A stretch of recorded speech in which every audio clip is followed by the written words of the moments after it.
The Andy Pollin Show. We got to go after this with everything we got, figuring they're going to come with everything they got. I'll start off by saying I'm bored, I'm broke, and I'm back. The Andy Pollin Show on ESPN 630 starts right now. Oh, it's getting nuts on this draft speculation, and we're still nearly 2 months away from the draft. It happens this way every year. Mel Kiper used to say, the draft, if they did it right after the season ended, it would be totally different than the way it ultimately turns out. Because there's so much time to think and rethink and speculate, and who knows. But, if the Commanders stick at number 2, if they don't move up to the Bears' number 1 spot, and by the way, I did read the full Peter King retirement column yesterday, and he dropped a little nugget in there as he was going out the door that he believes the Bears will trade the number 1 pick, which will be Caleb Williams, and Washington would have, I guess, the easiest path to get there because they have the number 2 pick, and you've heard the speculation that they would trade that pick, the 2 pick this year, the number 40 overall, which is the second rounder that they got back from the Bears in the Montez Sweat trade, and their number 1 next year. Doesn't mean that the Bears will necessarily make that trade. There may be another team that'll offer a bigger haul to move up to number 1, or they may just decide, no, Caleb Williams is somebody that we can't pass on. But, if it does work out that way, then what's Washington looking at number 2? And most of the experts are saying Drake Maye. Drake Maye is clearly the second best quarterback in this draft. Some even feel like Tim Hasselbeck, that he's the best quarterback in this draft. But last night, Adam Schefter on his podcast talked to Drake Maye, did about a 20-minute interview with him. And I'll get more into this in the 10 o'clock hour. But Maye grew up playing youth sports against Joe Gibbs' grandsons. He's met Joe Gibbs, in fact, knows Joe Gibbs, and even played high school football with one of Gibbs' grandsons who went on to play at Appalachian State. And I was thinking, if this was, 4 or 5 years ago under the old regime, you would be guaranteed that Drake Maye would come here because Dan Snyder would have called Joe Gibbs, and Gibbs would have said, oh, yeah, he's a terrific quarterback. I saw him play against the grandbabies. And so that's the way things would have worked. But fortunately, they have a professional in charge of this now. Adam Peters is the general manager of the team, and he's got a staff, and there's a coaching staff that's in place that just worries about coaching, though they consult back and forth, Peters and Dan Quinn. So I think a sensible choice will be made. But hearing that last night, and I'm going to play some of it for you in the 10 o'clock hour, made me think, oh, man, it's a good thing that Dan Snyder is no longer owning this football team, or you'd be guaranteed Drake Maye would come here. And that's not to say that Maye won't come here, and that's not to say that if and when he comes here, he won't be great. But the way they used to choose quarterbacks here, or just about anybody, was sometimes based on public relations, on what somebody said, including Gibbs, who told him it was a good idea to hire Jim Zorn as a head coach. That kind of nonsense went on here for a long time. So we're out of that. It's a new day, and it's, by the way, a beautiful day. It's supposed to be in the 60s, although we should get some afternoon rain. But, that snow they're talking about, still not here. So last night, the Wizards had a chance, even though they didn't play, to move into the last spot in the NBA because the Detroit Pistons should have beaten the Knicks in New York last night. The Pistons lost the game 113-111, but they were up 111-110. Azar Thompson stole the ball and appeared to be hit in the midsection by Dante DiVincenzo as he raced to the sideline to get the ball. Jalen Brunson grabbed it, found Josh Hart near the rim. Hart finished the layup and was fouled by Jalen Duren. Hart proceeded to grab 2 offensive rebounds of missed free throws that clinched the victory for the Knicks. After the game, Monty Williams was livid. And the referee, Monty Williams, the coach of the 8-win Pistons, livid about that. And after further review, the referee, James Williams, checked the tape and acknowledged in a pool report that there should have been a foul on DiVincenzo. He said, upon post-game review, we determined that Thompson gets the ball first and then was deprived of the opportunity to gain possession of the ball. Therefore, a loose ball foul should have been whistled on New York's Dante DiVincenzo. We screwed up. Not good enough for Monty Williams, whose entire post-game news conference is right here in 1 minute. Where's the New York media now?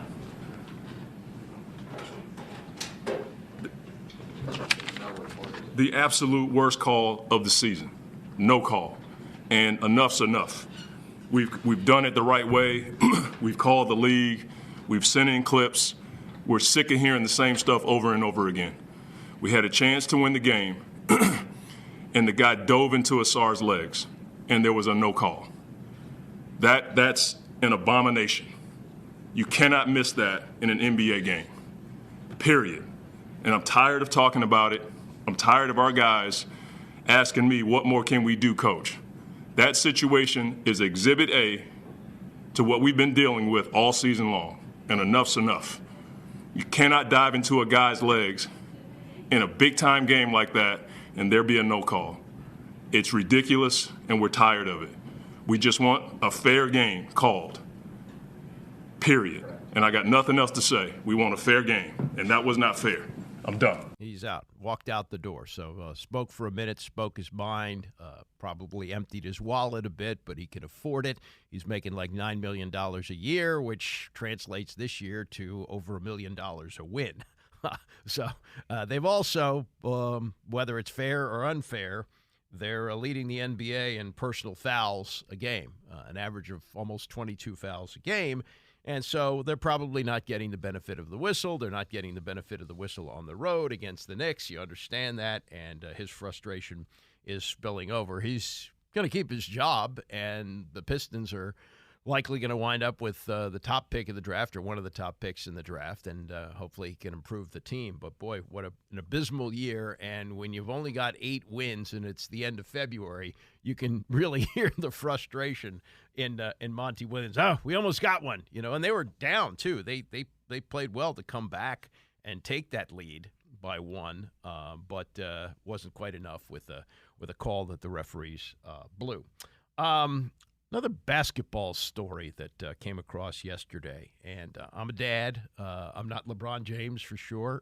I wasn't good enough to play even junior high school basketball, but I understand how you want your son to succeed. His sons is he's got 2 of them, and he put a target on Bronny's back a couple of years ago, when he started talking about becoming the first father to play with his son in the NBA. It's happened in baseball, hasn't happened in football. It's happened in hockey, most famously the Howes. Gordie Howe played with both of his sons in the NHL.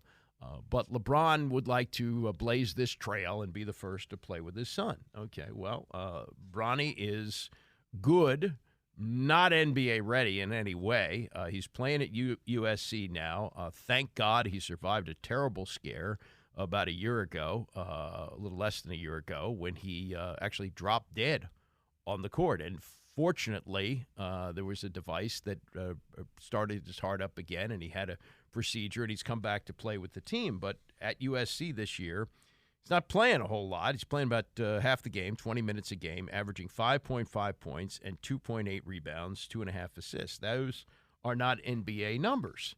And so now they're doing the mock drafts, and the mock drafts have to be based on Bronny being drafted, because LeBron has said where Bronny goes, that's where he's going to go. He has the ability to opt out of his contract with the Lakers at the end of the season, and no matter who drafts Bronny, LeBron can go sign with them for the minimum if he wants. He's due to make $50 million on a player option for the Lakers if he wants to stay, or he could drop that and renegotiate a long-term deal. Who knows? I mean, he's got anything he wants to do here. But remember who's the one that put the target on Bronny's back. If LeBron would have said, hey, we'll see how it all plays out with Bronny. If he's good enough to go to the NBA after his first or second year, it'd be great if we get to play together. But when he put it out there that was his goal, to play with Bronny, and he was going to go play with any team that drafted Bronny, he put undue pressure on his son.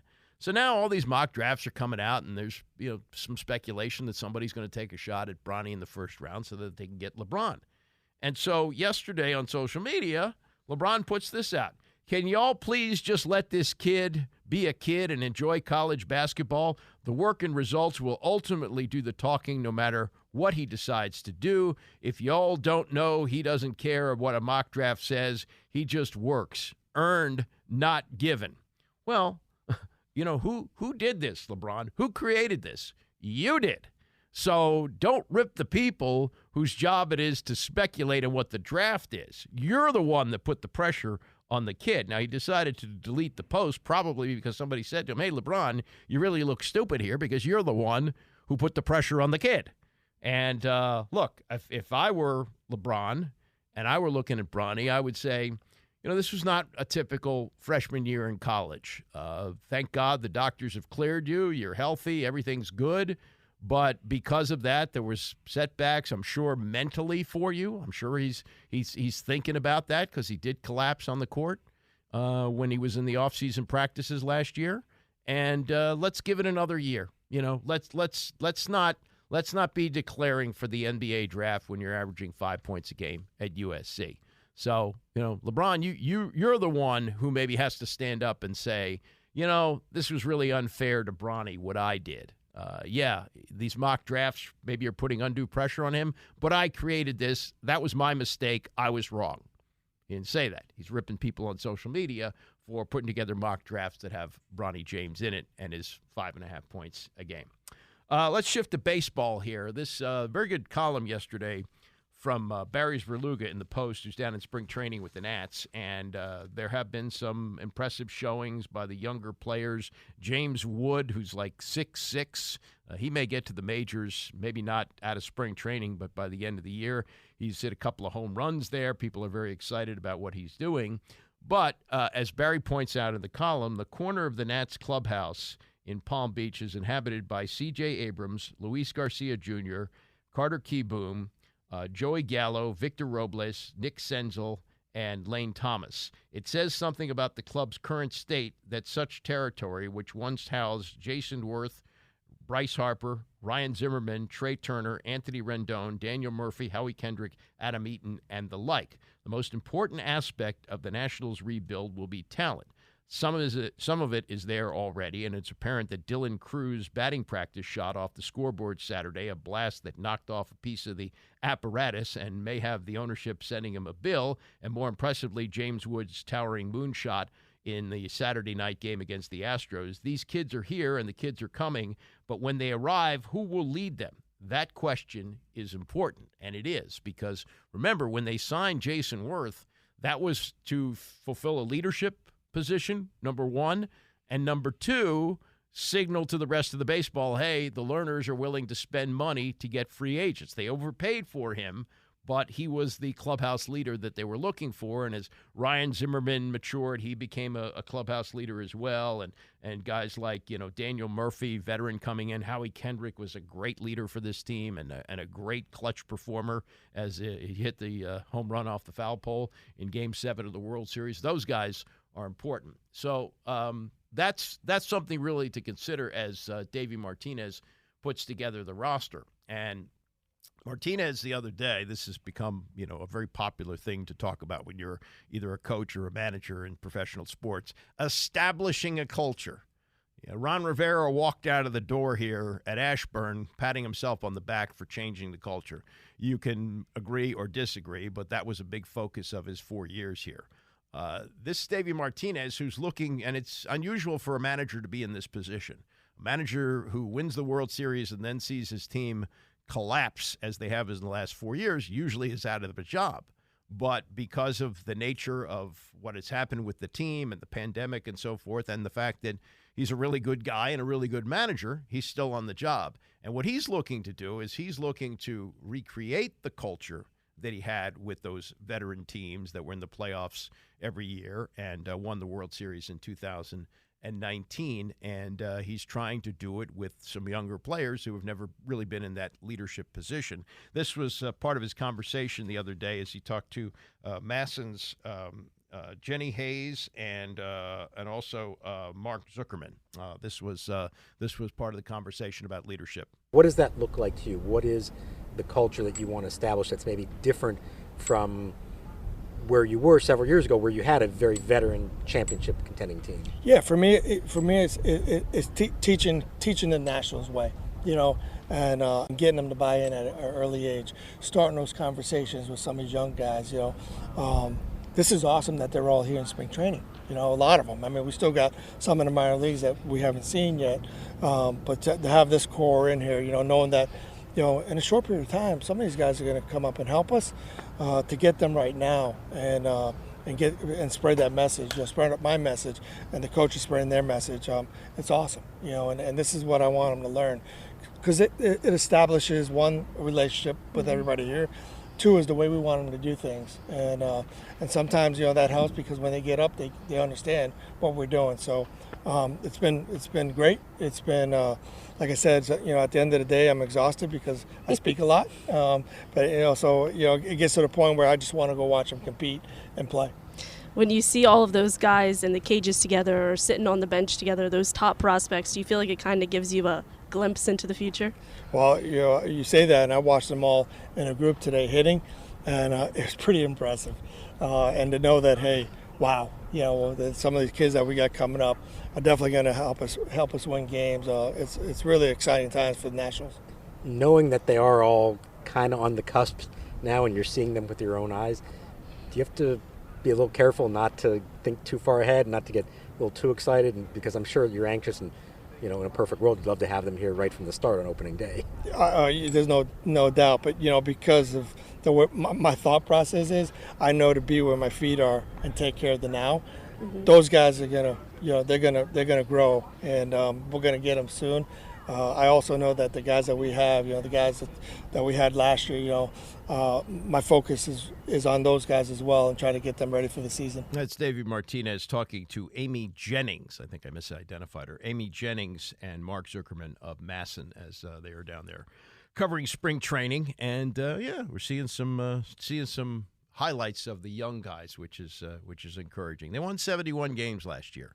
Okay, it's not competitive to get into the playoffs, but for a team that looked like it was headed for another 100-loss season, they played better than expected, and we'll see if there is improvement this year. Should be, and we'll see what happens with the pitching as well. Josiah Gray, if he takes a big step up, if he can become like a 15-game winner, I think that's going to be really huge for them going into this season. Coming up in the next hour, more on the court storming controversy. And Drake Maye showed up on a podcast hosted by Adam Schefter, what he says about his relationship with Joe Gibbs. How about that? We'll get to that and more as we continue. It's the Andy Poland Show, ESPN 630. 50 years ago today, the debut of People magazine. The college was spent with Doritos and People magazine. Way too much time spent on both of them. But memories of that magazine still exists 50 years later. We'll look back on the start of it and what led to my favorite line from the movie, The Big Chill. The court storming debate is full on. It's raging. It's raging because a Duke player got hurt. That's the reason. It's not the first time we've had a debate about court storming, but now it's getting really loud. And we'll see if it leads to a change. Tony and Mike took it on last night on PTI. We'll get their comments. Also, Drake Maye, who could wind up as Washington's next quarterback, did a podcast with Adam Schefter last night, and we'll play what he said about the Washington situation as we roll on here. But things have reached the point of absurdity here, where you have the athletic director at the University of Alabama, Greg Byrne, is suggesting the way you do away with court storming is the home team forfeits the game if fans storm the court. I mean, right. These Wake Forest players work their butts off and pull off the upset of Duke. Actually, I didn't realize this. This actually was not an upset. Wake Forest was favored by two in that game. Duke won, but when you beat Duke, it's usually worthy of court storming, and Duke is number 8 in the country, so they did. But you got Kyle Filipowski winding up with a sprained ankle, apparently not serious, but they say he's a little bit sore. And the coach, is now saying, you've got to do away with court storming. And people are saying, well, how do you do that? How do you prevent the kids from going out on the court? This is what Byrne said. Kids aren't going to be in the stands saying, oh, I don't want to do this because the school is going to get fined $200,000. By the way, the SEC has a new rule that if the kids storm the court, the school gets fined $100,000 for first offense and $200,000 for second, and on. But they're not stopping it because they like the visual of it. So even though we had it recently with University of South Carolina fans storming the court after beating Kentucky, and South Carolina paying a $100,000 fine, you're not hearing anybody from South Carolina saying, oh, we got to do away with this. Nobody was hurt in that. But Byrne, the athletic director at Alabama, says this doesn't enter their mindset about the kids and the fine. If they knew the game that they had just been a part of celebrated a great win that led to that, if they knew they were going to lose that game immediately, that would stop them. That's way over penalizing the players as far as I'm concerned. I mean, that's an impulse of the kids to go out on the court. So that's not necessarily the way to stop it. Also, I would suggest to Mr. Byrne here, whose number one sport at the school is football, and although they have been very good at times, Alabama may drop back a little bit. And let's say they're playing Georgia. Georgia's number one, and Alabama's maybe lost a couple of games. And Alabama beats Georgia, and the fans come storming out on the field. You're going to tell me, as the athletic director at Alabama, that you're going to be willing to give up that win because the fans stormed the field? I don't think so. Jay Bilas, though, very outspoken about the court storming, and he says, basically, you got to stop it right now. Fans don't belong on the court, ever, and players don't belong in the stands. It's a pretty simple proposition. But, the NCAA and the member institutions will say the player safety is number one. There's nothing more important than player well-being. But that's simply not true because they're continuing to allow this. And in fact, they're encouraging it. And the truth is, we're encouraging it in the media. We put court stormings at the end of every highlight when there's an upset. We're encouraging it. And even though it's banned in the SEC and they have to pay a $100,000 fine on the first offense, and then it goes up to $250,000 or $500, whatever it is, the institutions are happy to pay it because they like the visual. They like having that, to take pictures of it, to show it. Here's how passionate we are, and here's what we're about, that kind of stuff. And it just didn't, take a genius to say that something's going to happen. And when it does, let's not act surprised. This is not only foreseeable, it's inevitable. And we've had significant injuries over this in the past, to fans especially. And nothing really changes. But the truth is, nothing's going to change now. We're going to talk about it, and it's going to go away, and nothing's going to change. And if they wanted to stop it, they could stop it tomorrow. The administrators will tell you that security experts tell them that it's not a good idea to try to stop the court storming, that could cause more problems than it would solve. But you don't have to stop the court storming. One time, all you have to do is once they're on the court, don't let them off. Just say you're all detained and give them all citations or arrest them if you want to. And then court stormings will stop the next day. There's no accountability for this. The fans feel like it's an entitlement, and the universities like it. And the truth is, we like it. Now, one last thing on this. Years ago, when fans would run out on the field or on the court during a game, it was network policy not to show that because we didn't want to encourage it. So what does that say about the way we in the media use these images now? We can't deny that we encourage it, or at least tacitly approve of it. And everybody has to accept some responsibility for this. I don't think it's the right thing to allow this, but I know that it's going to continue. This is not going to stop. And part of the reason is a couple of colleagues, now colleagues of Jay Bilas, former coaches, are not so anxious to stop this. Seth Greenberg coached a long time in college basketball, most recently at Virginia Tech. He's been with ESPN maybe 10 years now. Jim Boeheim just retired at Syracuse last year. First, this is Greenberg on not just wanting to keep the court storming, but he's got a solution as to how to protect the players. When I was at Virginia Tech, we played Duke in a college game day. All right?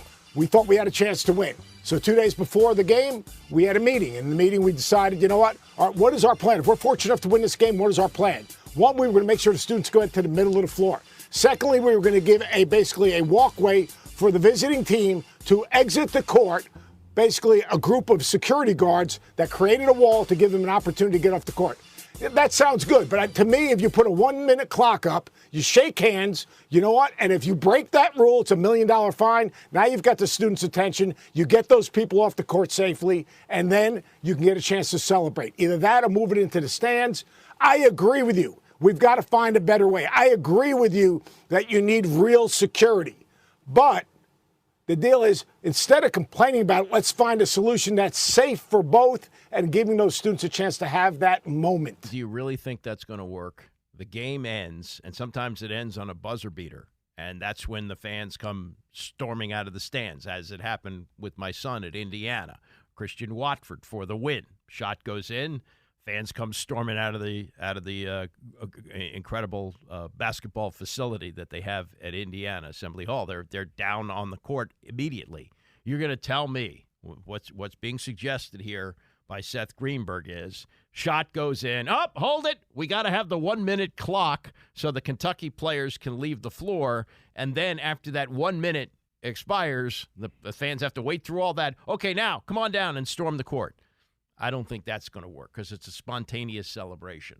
This is the Jim Boeheim view of it, and he's not really sounding like he's anxious to do anything. I'm very sympathetic. I love Kyle Filipowski. I hope he's all right. I really do.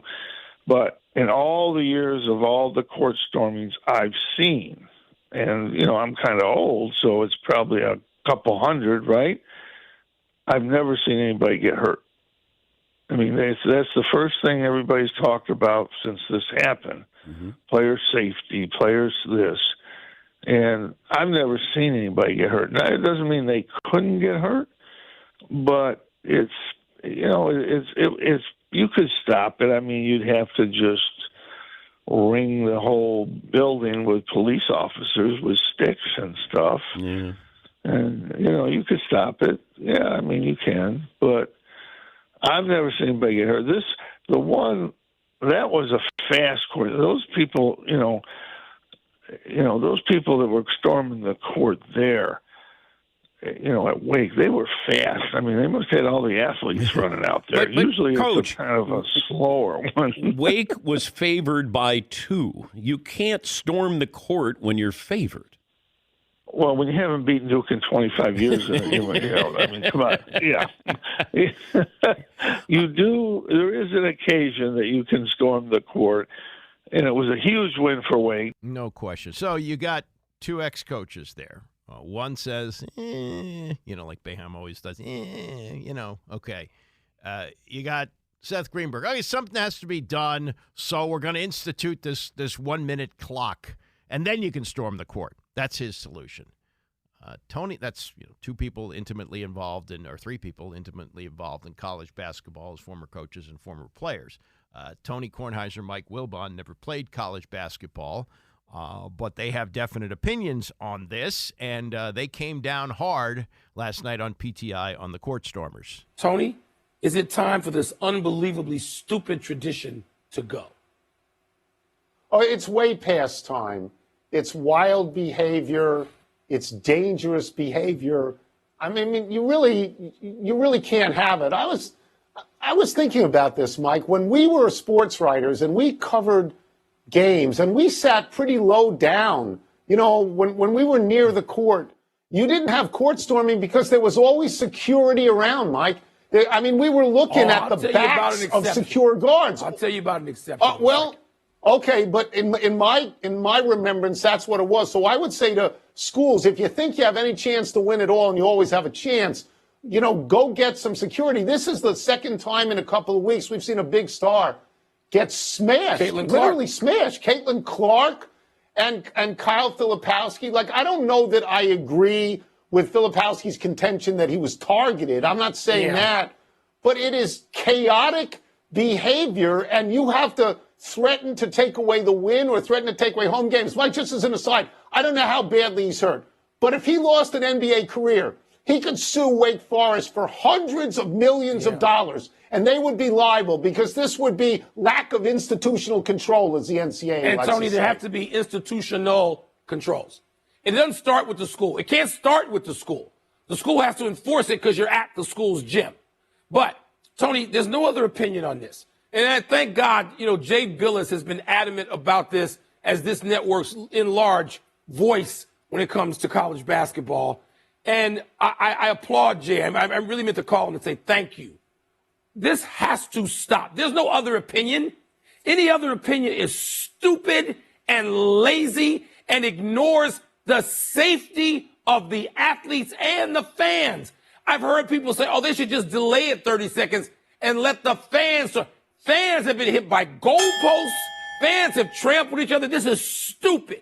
It's got to stop. The NCAA morons at the top of the pyramid and the conferences, the SEC has been actually the progressive leader in this by saying, no, you will be fined 6 figures. Make it 7. Yeah. You got to have real security, not people just, working in retirement who come out of their houses and stand with a blue jacket. No, security. And they have to enforce it. And the schools have to be on board. And this is just another dumb thing that the NCAA has let go, and it cannot go on. What do we have to see?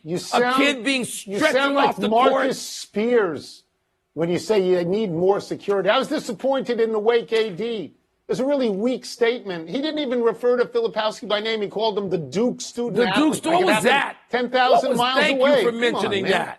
Come on. Okay. Well, Mike, when you say that anybody who has the opinion that you shouldn't do away with court storming is lazy and stupid, I don't know.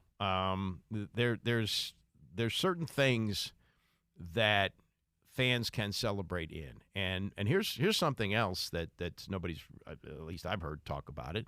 If you have this extra security, are you going to hire trained police officers who know how to deal with crowds like this? What about the possibility that a kid gets hurt by an overzealous security officer, gets clubbed in the head or something like that?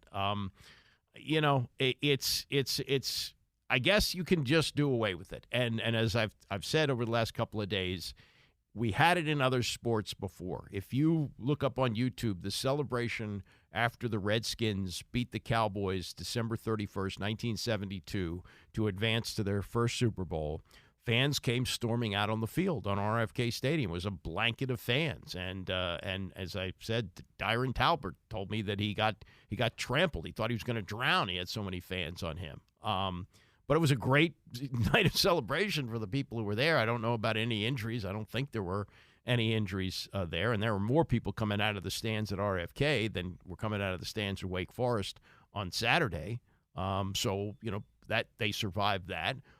There were 2 other incidents, games that I would talk about from the 70s. The Chris Chambliss home run to send the Yankees to the World Series in 1976, the walk-off against the Kansas City Royals, where the fans just came pouring out on the field, and Chambliss almost couldn't get around the bases. They had that, and then the following year, when the Yankees won the World Series, the night that Reggie Jackson hit 3 home runs on 3 straight pitches, they came pouring out again. That was Game 6, but it was the deciding game, and Reggie, who had been a football player at Arizona State, wound up bowling over some fans as he was running to the dugout. He had his glove in his hand, and he was giving a stiff arm to fans as he got there, and maybe he was afraid of that. There's another one that happened actually a couple of years earlier when Hank Aaron hit the home run to break Babe Ruth's record in 1974 against the Dodgers in Atlanta. There were death threats, and there was real concern that somebody was a sniper in the stands and was going to shoot Henry Aaron because of the death threats. I mean, that's how scary it was. And there's a famous photo of Aaron running around the bases, and there are 2 kids, like teenagers, who are running with him. And he looked at them, and he was a little bit scared because of the death threats. No, they were just 2 kids who got overly excited and ran out on the field, and it's a great shot. I'm not saying that you need to preserve something like that, and baseball's gotten its arms around it. And by the time the Yankees won the World Series, I think it was '96, they had policemen on horseback ringing the field at the end of the game so that no fans could get on the field, and the famous shot of Wade Boggs riding on the back of a horse with a police officer to celebrate the World Series. All those things happen. So if you completely cut it off in a few years, nobody's going to care. Nobody cares that you don't have on-field celebrations in baseball and the NFL anymore. They still happen in college football. They still tear down the goalposts, and sometimes somebody will get bonked on the head with that, and that's a bad thing. But I think as Jay Bilas said, they like it, so they give it lip service now, and they say, yeah, it's dangerous. We need to do something about it, but they're not going to do anything about it. So we'll see where we are, but the Duke thing is significant because it was a Duke player who got hurt. That makes it more significant in the world of college basketball, just the way things work. All right, Drake Maye talking about the possibility of coming to Washington and what he says about his relationship with Joe Gibbs. That's next as he talked to Adam Schefter. Stay with us. It's the Andy Pollin Show, ESPN 630. The Andy Pollin Show on ESPN 630, the sports capital. We got Tony coming up today. Tony on a Tuesday, readjusting his schedule just a little bit this week. Today, tomorrow, and Friday, and Mike Callow will be in for him on Thursday. So we shift away from the court storming controversy, which is at the moment dominating the chatter. That should blow over maybe by Thursday. But we'll continue to talk for the next couple of months about the draft and who the Washington Commanders are going to be taking with the number 2 pick, if they stay there, or could they move up and get into the spot where the Bears are and take Caleb Williams, or could they even move down? If they like J.J. McCarthy, you can get him later in the draft. You may even be able to get Jaden Daniels later than 2, 3, 4, however far down they go. There's a lot that can happen. But the way things are lining up now, assuming the Bears don't commit to Justin Fields, and they want to take this supposed once-in-a-lifetime quarterback in Caleb Williams, the Bears will stick at 1, and they will take him, which will leave both Jaden Daniels and Drake Maye on the board. Maye has only played 2 years in college. Jaden Daniels played 5. Remember, he transferred from Arizona State to LSU and won the Heisman Trophy this year. Maye is thicker. They're both about 6'4". And Maye also comes from an athletic family, for whatever that's worth. His brother Luke Maye was an outstanding basketball player at North Carolina and now is playing overseas. He's got another brother who is a baseball player at Florida, and a third brother who's actually a year older than Maye. Maye is the youngest of 4. He's going into his senior year at North Carolina. I don't know what position he plays, but he's still playing football there. Brothers on the same team. So all of them obviously competed in sports and competed against each other. And I don't know how big a factor that is. I mean, I just read Joe Montana's biography. He was an only child. Tom Brady only has sisters, not brothers, to compete against. So it may not make a difference, but, that's all part of the draft evaluation, the competitiveness and so forth, and the way that he grew up. And certainly Drake Maye grew up competing with his brothers.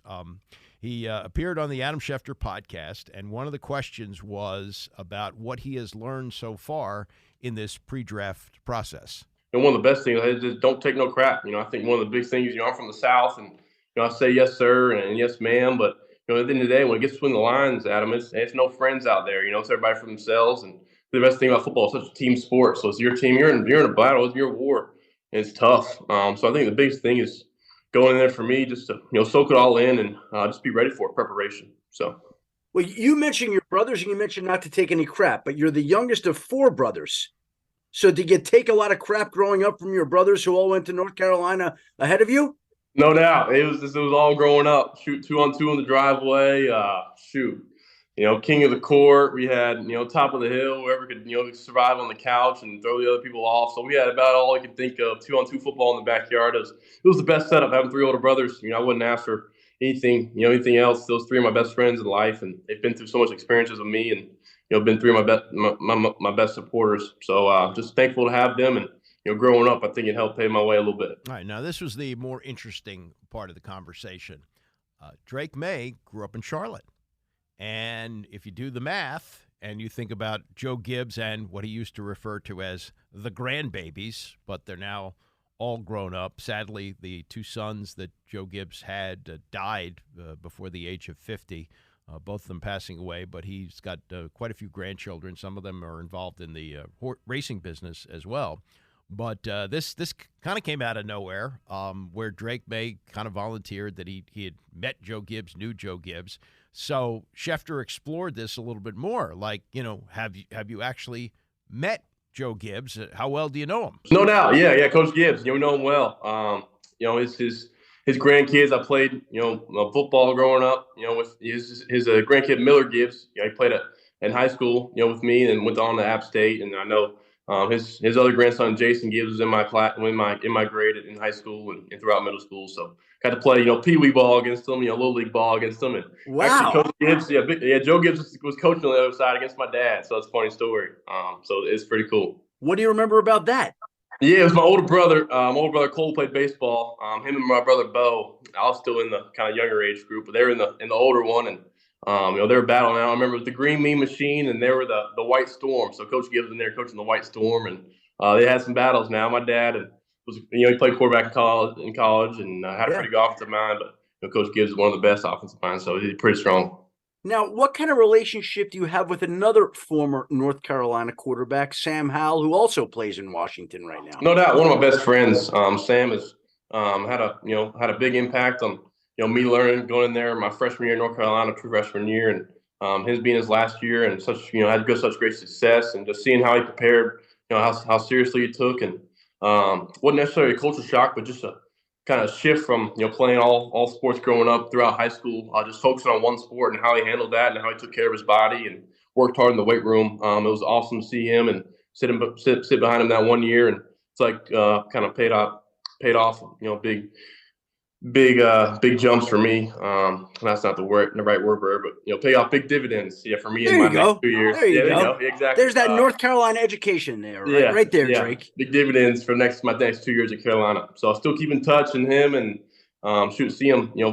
Almost. He was just in Chapel Hill the other weekend for the Duke game. We were up there together and playing golf. So I'm a big fan of Sam, and we keep in touch. Almost daily. Well, how much conversation have you had about the prospect that you could wind up in Washington with him?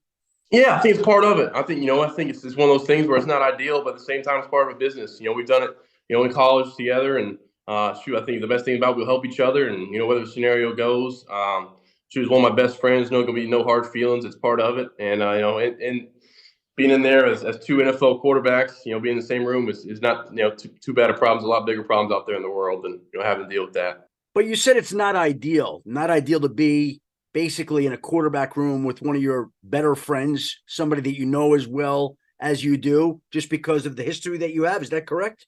Yeah, I wouldn't say that's not ideal, but it's just, you don't really plan it out. Like growing up, talking about it in college, with Sam, and it's not really what we pictured, being in the same, competing against each other. But at the same time, we always thought about we were playing against each other and stuff, and having shootout games. But hey, it's a possibility that could happen, and we know that. And it's not nothing that's we're not shying away from. And so what happens. I think God's got a plan, and whatever happens, shapes out, we'll be ready for it. Would be wild though to think that two quarterbacks that were together for 1 year in North Carolina all of a sudden wind up together then in Washington under a new regime. We'll see how that all plays out. Well, that's not that unusual even for this organization. That's Adam Schefter with Drake Maye. You may remember this. When Brad Johnson was here in Washington, he was only here for 2 years. Came in 1999 before Dan Snyder had bought the team. Snyder stupidly said, can we rescind the trade? Well, he turned out he had a great year. He threw for 4,000 yards. They won the division, and Snyder thought he had a Super Bowl team. All he's going to do is add Jeff George and a bunch of other free agents like Deion Sanders and Bruce Smith, and he's going to win, and we know how that all turned out. Well, in 1999, Brad Johnson was able to bring with him his good friend from Florida State, who was also a quarterback there, named Casey Weldon. Casey Weldon had beaten out Brad Johnson as a senior. Johnson went on to have a far better NFL career and later won a Super Bowl with the Tampa Bay Buccaneers. But one of the things that he wanted when he came to Washington was for the team to sign Casey Weldon as a backup. They were friends. You'd think that would be an even more ticklish situation than this, because Drake Maye comes to North Carolina as a freshman And at that point, Sam Howell has already had 2 really good years. And had he been eligible to be drafted after his sophomore year, there were scouts that said he would go in the first round. Some even said number 1 overall. Didn't have as great of a junior year, but wound up in the 5th round in Washington. And then you get 2 years out of Drake Maye at North Carolina, to the point where some are saying he's the best quarterback in the draft, and may even go number 1 overall. Although that's I think that's doubtful. I think Caleb Williams will go 1, but could go as high as number 2. And they are friends in that way. But that was a more orderly progression, in that a freshman comes in to play behind a 2-year established senior or junior at that point. In this, in the case of Casey Weldon, that could have been like Brad Johnson could have hated Casey Weldon for taking his job, and he didn't. He did not. They were friends, and probably still are friends to this day. So there is sort of precedence for that, and it happened here quite a while ago, over 20 years ago, but it has happened. As for how Washington does in drafting quarterbacks, not too good. The Gibbs relationship there is interesting, and I believe if the old regime were still in place under the Dan Snyder ownership, they would call Joe Gibbs and say, "What do you think of Drake Maye?" "Oh, he's great. He played against my grandchildren," and they would draft him just because of that. These guys are more skilled at drafting players, hopefully. Adam Peters and the new regime, and they'll make the decision. If they take Drake Maye, it'll be an educated decision, not a heartstring guess like you might do with Gibbs. Tom Lovero's got a column today about the history of this organization and quarterbacks. And the thing about Gibbs that stands out for him above all other coaches ever is that he won 3 Super Bowls with 3 different quarterbacks. He only drafted one of them, and that was Mark Rippon, who he took in the 6th round, stashed him on injured reserve for a couple of years, and then had a team around him good enough to win a Super Bowl after the 1991 season. He inherited Joe Theismann. He went out and he signed Doug Williams, who he was instrumental in helping to draft when he was in Tampa, but Doug Williams was coming in as a free agent off the folding of the USFL. So the 3 quarterbacks that he won with, one was basically a scrap heap guy, another one was a very, very late round pick, and the third one was one that he inherited and had to change. They had a meeting of the minds after the 0-5 start, and the rest is history. But what Lovero points out, in drafting quarterbacks, they have not been good at this. Over the franchise's 92-year history, he writes, they've picked 15 first-round quarterbacks since the NFL began its draft in 1936, 10 of them in the top 10. So 15 quarterbacks drafted, 10 in the top 10. Only one resulted in an NFL championship, 2 championships. Otherwise, Washington's history of first-round quarterbacks has been dismal. From 1936 to 1961, Washington selected 9 quarterbacks in the first round, 8 of them in the top 10. There was a time when Washington picking a quarterback high in the draft seemed like an annual futile affair. The 2 championships, of course, were won by Sammy Baugh, who was drafted in 1937, although they already had a quarterback on the roster. All-purpose back Riley Smith, who played at Alabama and was drafted in that first draft in 1936. In 37, they took Sammy Baugh with the 6th pick and moved to Washington. Famously, flew Sammy Baugh into D.C. on a private plane. He walked off the plane with a 10-gallon hat and cowboy boots and said, "My feet hurt because I've never worn boots before." But that was all part of the promotion of George Preston Marshall, selling him as this big cowboy from Texas. He also paid him $8,000 a year, which was double what the average salary in the NFL was at the time. Here's some more picks that they've made over the years, illustrating their futility at picking quarterbacks. They took Ed Boll, Boell, out of NYU with the 8th pick in the first round of the 1940 draft. He chose to become a high school football coach instead. They drafted Jim Hardy out of USC with the 8th pick of the first round in 1945, but Hardy didn't want to leave the West Coast, so they traded him to the Rams for 1946. Washington had the first overall pick in 1948 and selected Harry Gilmore, who had some solid years with the team as they transitioned from Baugh, but had only 2 winning seasons.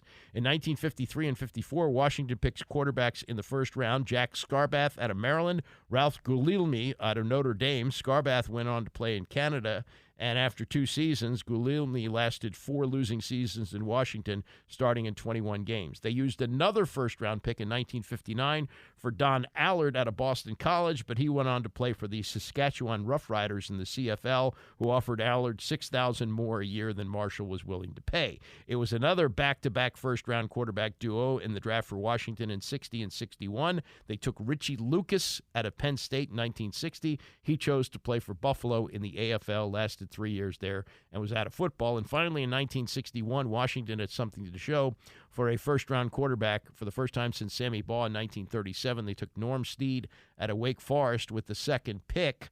He played fairly well for 3 years, but then they traded him for Sonny Jurgensen, of course, became a Hall of Fame quarterback, though they didn't win that much with Sonny.